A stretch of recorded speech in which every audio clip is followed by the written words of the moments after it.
Welcome back to Beernid 40K. Today we're looking at the factions that did the best in recent Kill Team events. The Bay Area Open was a lot of fun to watch, and with them allowing the new elites, units, and sub-factions, we got to see what the new book has done with the meta. Now, not all factions listed here today are from the BAO alone, though, and I'll be talking about some factions that have done well repeatedly in smaller comps as well. So, hit that like button, subscribe, and with that out of the way, let's talk about what teams have done well in recent Kill Team competitions. Number 5 is the Tau. The Tau come in at number 5 in this episode due to taking second place on day 2 of BAO. Game after grinding game, this faction shot their way through to the final table where things came very close for a minute there, and it looked like they could have pulled it off. The game went way over time for a normal match, but it was allowed to continue due to it being such an important game. However, if it had been kept to time, it would have ended as a tie. Now, the drone spam archetype is a very strong build for this faction, with the drones running for objectives, while their pathfinders with rail rifles lay down crushing AP-4 shooting. This team seems to have a great mix for scoring and punishing the opponent as they try to score. One of the most impressive games at BAO was Tau versus Tyranids, where the eventual second-place winner Eric, the Tau player, managed a win over the Bugs, even with their new Kraken buffs and Raveners on the table trying to dominate with 12-inch base movement, and the new 12 plus 3d6 take the highest advances.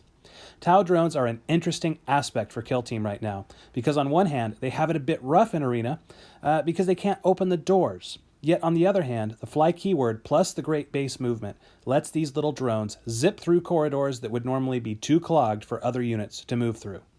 Yet they are also very survivable. With a 4-up save granted by the FAQ, you actually might need to take a little AP in your lists when you're facing these guys, because for 7 points, they're getting very close to a Space Marine Health's stat line.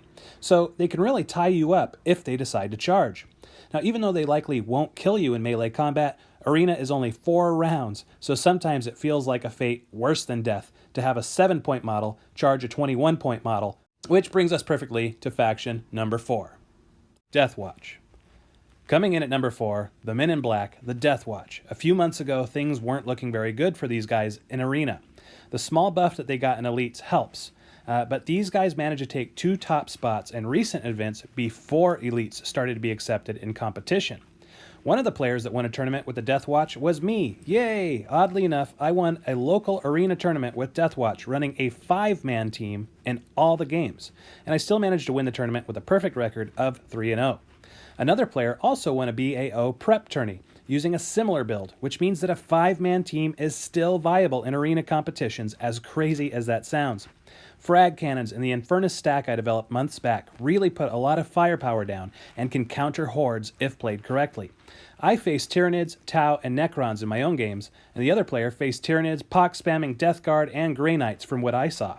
These are quite a variety of different archetypes, and each of these presents its own issues to solve. Yet the Deathwatch was able to come out on top for both of us. Personally, I can't seem to score more than 14 points in Arena usually due to that low model count. So it's like I said in an earlier video on these guys. If the tourney picks a winner from a top cut, if it's all just about winning and then you play the other top player and then if you beat them, you win, that's great. These guys can win that way. But in pod-based tournaments where overall points pick the winner, these guys will struggle against factions that have scored max points in games alongside yours as you're playing and only scoring, say, 13 or 14 points. Sometimes a win isn't enough on its own in a tournament, and that's where the Deathwatch will struggle. But due to them getting 2 tourney wins in such a short time after some of the brightest mind in the game said that they couldn't, I think they deserve a top spot in this edition of Top Teams. In third place is the Thousand Suns. The dust had barely settled after BAO before these guys picked up a top spot win in an event taking place shortly afterwards.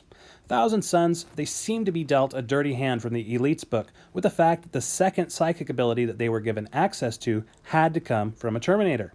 Initially, I just saw this as too expensive to make use of, but things are shifting to a 125-point meta in competitions, so fitting these big boys in your roster is becoming easier.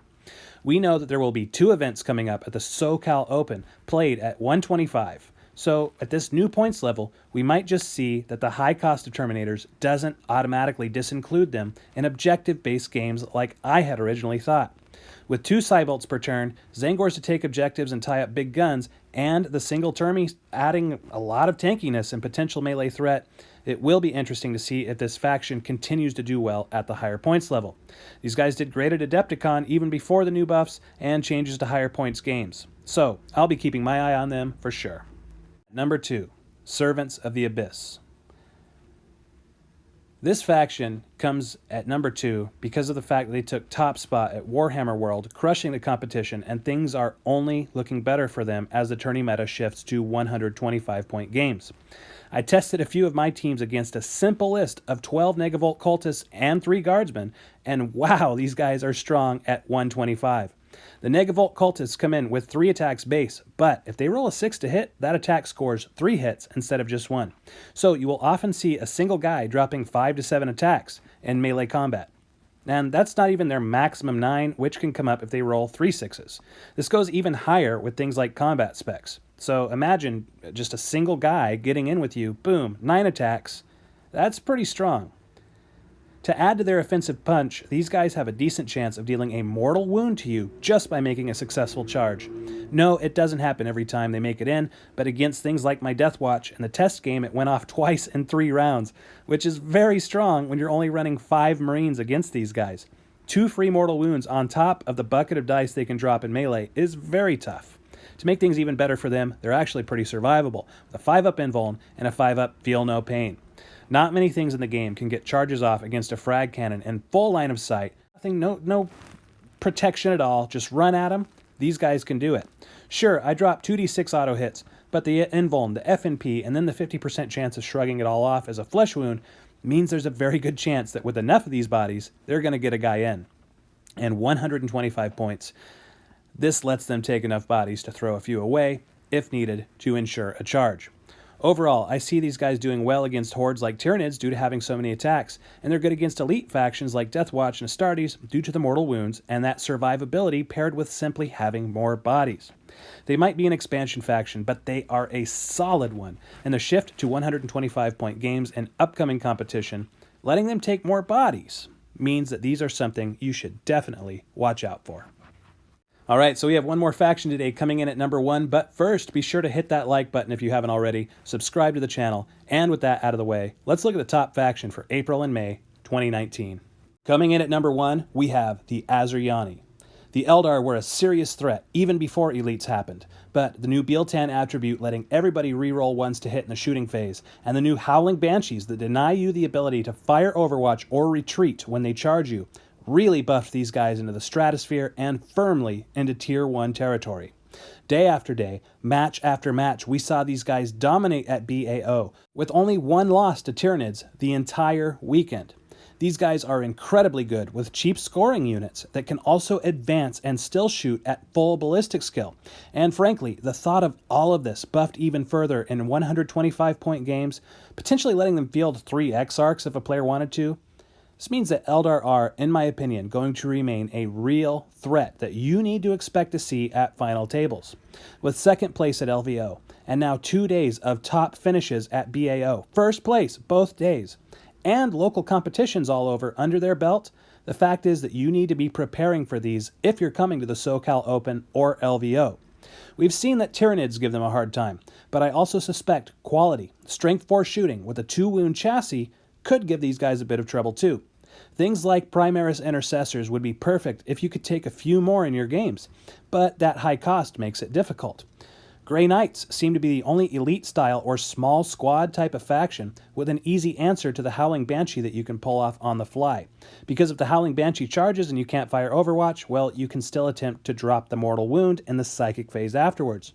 However, the high cost of Grey Knights models means that you will struggle against them as they move up the board and play the objectives game with the rest of their models. So they're in an interesting place as far as counters go, and finding them is difficult. However, with that said, I personally feel these have a target on their backs now, with competitive players actively working on putting a dedicated counter to them in their roster. We saw what this did to Tyranids after LVO, so it will be interesting to see if something similar happens to these guys and their reign comes to a crushing end. So, that's my picks for top faction and kill team competitions for April and May 2019. I hope you found this helpful. Be sure to like and subscribe if you did. Do you have any thoughts on the factions in this list? Put it in the comments for me. This is BeerNerd40K, signing off until next time.